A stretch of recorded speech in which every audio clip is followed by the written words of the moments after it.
think about the matters, and Islam orders you, okay, لأولي النهى and أفلا يتدبرون أفلا يتفكرون. We have lots of orders that to think. We don't have a holy man. In Islam, we don't have a holy man. There is no patriarch that we have, a man that we should follow him every time. Even for the great Imam, when he tells me something, I should think. I should give it, think, and to tell him, give me the evidence that you have, to give me this. Sir, we are ordered to use our minds.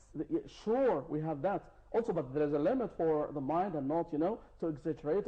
But Islam is giving you that ability to think and also to believe and to have your own vision, but with no exaggeration for the matters. We have that. The only groups and movements or the only beliefs that they have the idea of God, this is with the Shia. With the Shia Imamiyya that they are in Iran, they have their God of the revolution. He is a holy man. Hezbollah.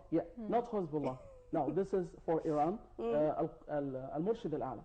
He is considered to the deputy of the hidden Imam during his absence. And of course, you know how the Hezbollah members are speaking about Nasrallah. Yes, this is, it's a part of that. Yes. But I said that the only thing, or only movement, or only belief that they have the idea of the God, this is in Iran. But he's considered as a holy man. A man who's giving orders, that is over. So even when you compare between the president and the guide, there is no comparison. He is the only one. He is only one on the scene. And the president just one who's elected by democratic way, and this in front of the world that we have democracy and all this. But the only word, this is the word of the guide for them.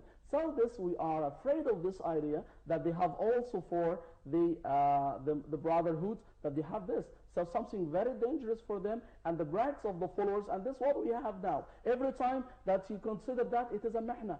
Mihna for them, okay, we will... it's a problem, or... No, mihna for them, it is attila. Or attila, this good thing for the Muslim. But they Tested by Allah. Yeah, tested by Allah. But they don't know that, and they believe that they are the righteous and it is the right way. And you should insist in this. Whatever the victims, whatever the corruption that we have, So he insists of this, or they insist of this. And all the peoples and the leaders of this group now, they are followers and the students of Sayyid Qutb. So they have these radical ideas, and every time we are righteous. Every time it is a good mihna for us, and we will overcome of this, and it will be okay. And we have lots of mihna across our history, and we become more stronger. So this is the belief of the people that we oppose as a specialist of Islamic movements. That's very dangerous for Islam. That in Islam we have lots of verses that's calling the Muslim that to be tolerant and to be respectful, and also to be a pardoner and to give pardon to the people. Not to kill each other, not to kill Muslims, or not to kill any Egyptian, not just the Muslims. Even the non-Muslim. We have a verses in the Quran that وَلَا تُجَادِلُوا أَهْلَ الْكِتَابِ إِلَّا بِالَّتِي أَحْسَنُ. You know that even the non-Muslims and the people, only the good way that you should treat with them. So Sir, what about the Muslims? That verse number 256 in Al-Baqarah, the very first surah of the Holy Quran, there is no compulsion in religion. Yes. Even in religion. Yes, there's no obligation. No compulsion, no... Yeah. It's not the question of obligation. And even with the discussion, with the argument, with the treatment of the people, with the non-Muslim, this is the essence of the tolerance of Islam. وَلَوْ كُنْتَ فَظًّا غَلِيظَ الْقَلْبِ لَانْفَضُّوا. It is the order of God even for the Prophet. If you are cruel or harsh, then they are going to leave you. And this is a message to our Prophet, peace be upon him. Yes, this is for our Prophet, who is the superior one of Islam and the owner of the message. But for them also, for Al-Banna, that is considered to be the owner of the message. You know that every time when they say that, he is the Imam. So let's tackle some politics. The what? Some politics? Yes.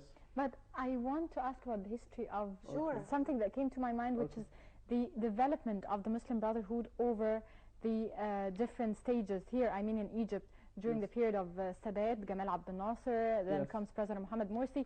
Because many people do believe that they were not given the chance, that's why they became, or they turned out to be violent.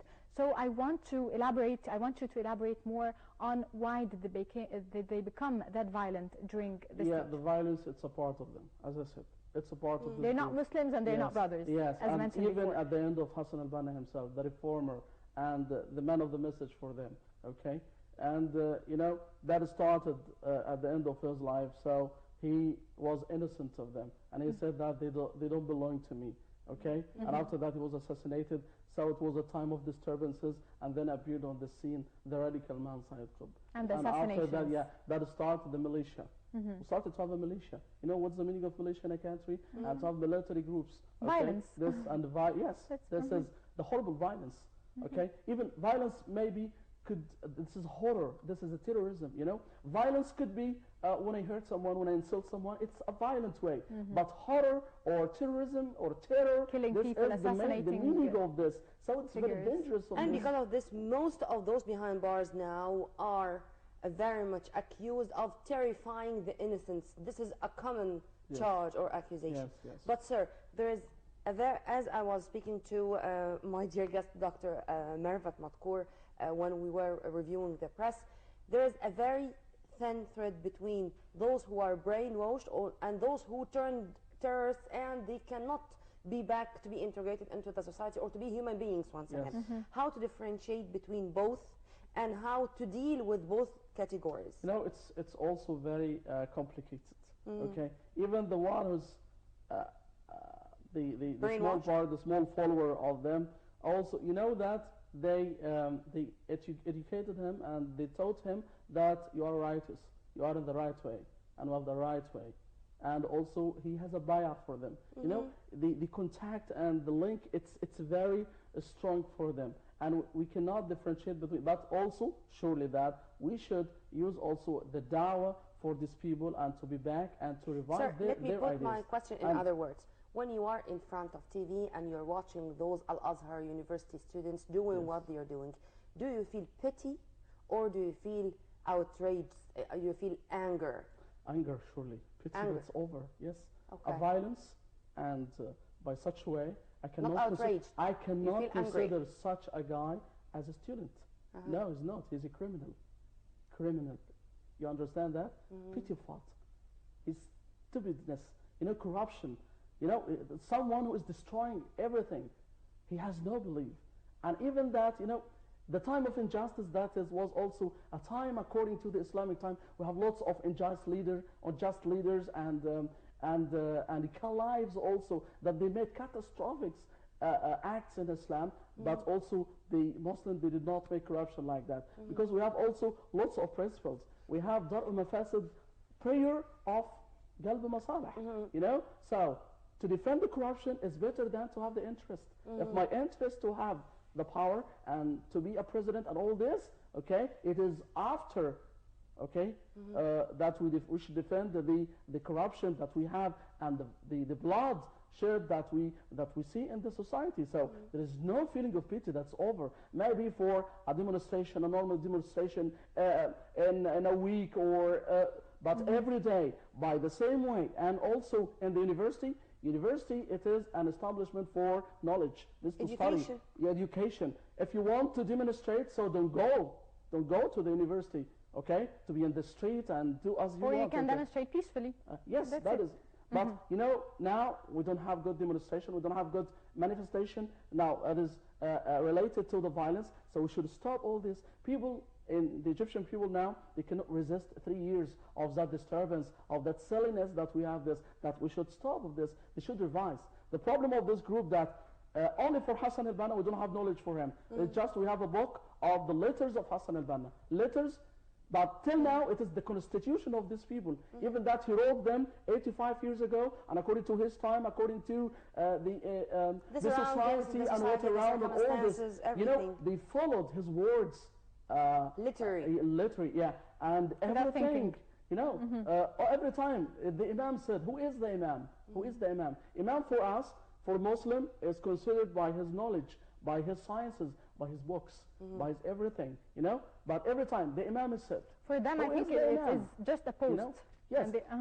They also rarely that they talk about Prophet Muhammad, who is the leader of the message. You know, that is very perplexed, very desperate, disturbed of such a group. So they should revise themselves for the last time, because I think, from my point of view, If there is no a channel like Al Jazeera, these people they'll be over. We don't hear their names. We don't listen about them. But sir, of course you know? dealt with such people, I think, as an Islamic thinker, of course you deal every day with those brainwashed people. So Yes. how do you think, and when you enter a debate with such people, how do you convince them that they are wrong? Or I give them there is I give them all the evidence that we have in Islam, in Sunnah and in Quran and everything. what about the But reaction? you know that it's Just blind. brainwashed, You know, blind. yes, that's blind.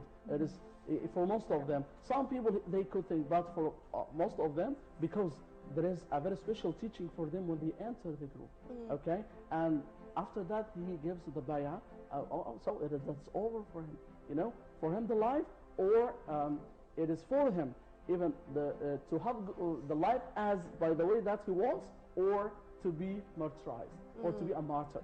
They know that the martyr is something very easy that we give him to anyone, and to make a corruption whatever, and to make that, and if you are killed, so you will be a martyr. You know, this is lots of confused ideas of these people, and they should revise their ideas.